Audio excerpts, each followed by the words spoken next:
그래서 빼꼼 내다보면 또 쳐다본다고 소리치고 또 지를 감시한다는 느낌이 드는가 봐요. 괜찮더라고요. 수면제를 먹어야 겨우 잠이 들 정도로 이미 지쳐있다는 엄마.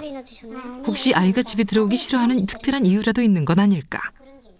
다시 아빠를 만나 물어봤는데 자꾸 이게 쭉 세월이 흐르면서 느끼는 게 역시 지한테 문제가 있다는 게 느껴져요. 원천적으로 그냥 게으르다 보니까는 부모로서 답답한 거지. 답답하고 부모 이야기는 귀에 아예 들어오지도 않고. 모든 문제는 아이의 게으름 때문이란 것. 택시로 등하게 하는 건 역시 그 때문이라고 했다. 얘가 행동이 바르지 못하고 자꾸 이렇게 게으름 피우고 니그적 행동하고 심지어는 밥 먹다가 요 뒹굴다가 묻고 또 일나가 TV 보다가 묻고 이런 행동이 못마땅해 아빠인데도 신이 맞았다나대요. 그런 아들이 못마땅해 아빠는 한때 폭력을 휘두른 적도 있다고 했다. 아빠의 말처럼 아들의 문제 행동은 단지 게으름에서 비롯된 것일까? 아들의 생활을 좀 더 관찰할 필요가 있었는데 매일 아침 집안은 전쟁터가 따로 없었다.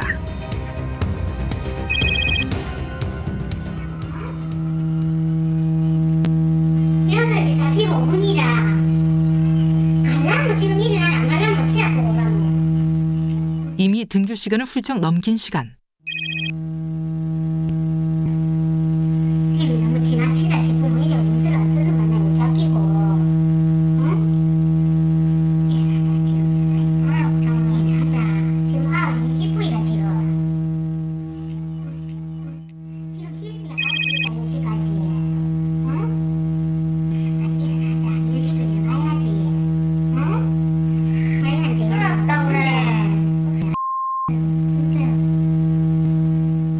엄마가 달래가며 재촉하지 않으면 아들은 잠자리에서 일어나지도 않는다고 했다.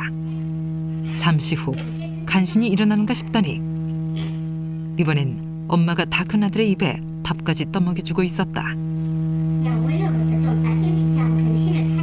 그 사이 아들은 좀처럼 몸을 움직일 생각조차 않고 있었는데 급기야 아들의 양말까지 직접 신겨주는 엄마. 게다가 셔츠와 타이까지 직접 매주고 있었다. 16 아들은 제 나이가 믿기지 않을 만큼 모든 것을 엄마에게 의지하고 있었는데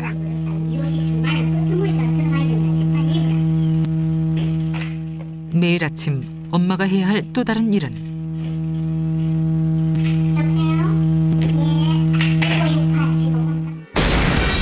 아들이 탈 콜택시까지 직접 불러주는 것. 아들이 학교를 가기 전 매일 집 앞에 대기해 있던 콜택시 역시 엄마가 매번 불러주고 있었던 것인데 하지만 3시간의 노력도 잠시 결국 아들은 다시 바닥에 눕고 말았다. 혹시 엄마 이런 과잉보호가 아이의 문제 행동을 낳은 것은 아닐까? 아이의 강박 증상은 이른바 지연 강박이라고 할 수가 있는데요. 이것은 여러 가지 생각이 아이의 머릿속에 침입하기 때문에 그것으로 말미암아서 자신이 원하는 행동을 잘 하지 못하는 경우를 말합니다. 뜻밖이었다. 아들이 지연 강박일 가능성이 높다는 것. 우리가 강박증에는 강박적 사고와 강박적 행동, 크게 두 가지가 있는데요. 강박적 행동은 특정한 행동을 반복하는 것, 예를 들어서 손을 반복적으로 씻는다든지 물건을 자꾸 확인한다든지 이런 것은 눈에 잘 띕니다.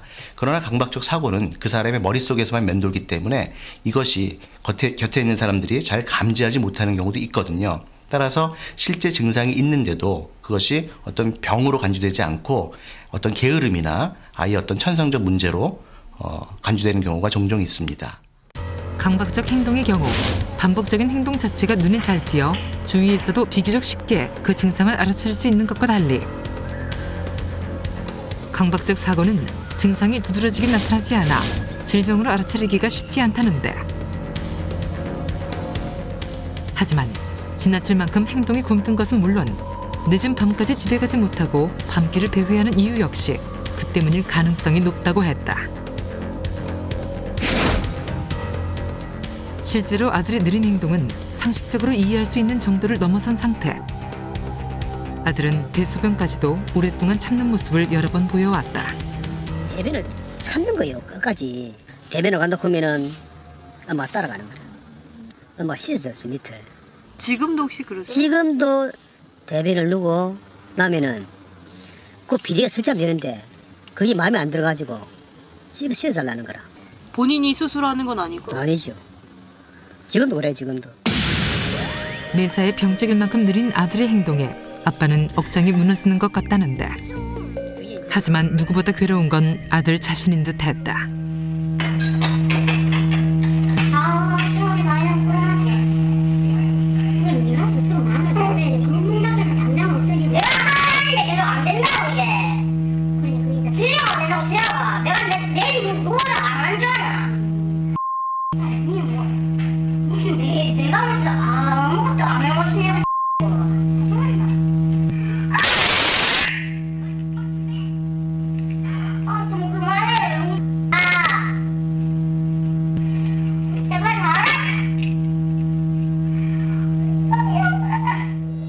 자신의 행동이 잘못됐다는 걸 알면서도 의지대로 멈추지 못하는 것이 강박증의 가장 큰 특징.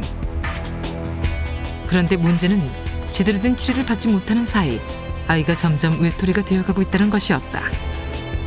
친구들과 잘 어울리는 듯하면서도 아이는 줄곧 혼자 있는 모습들이 눈에 띄었는데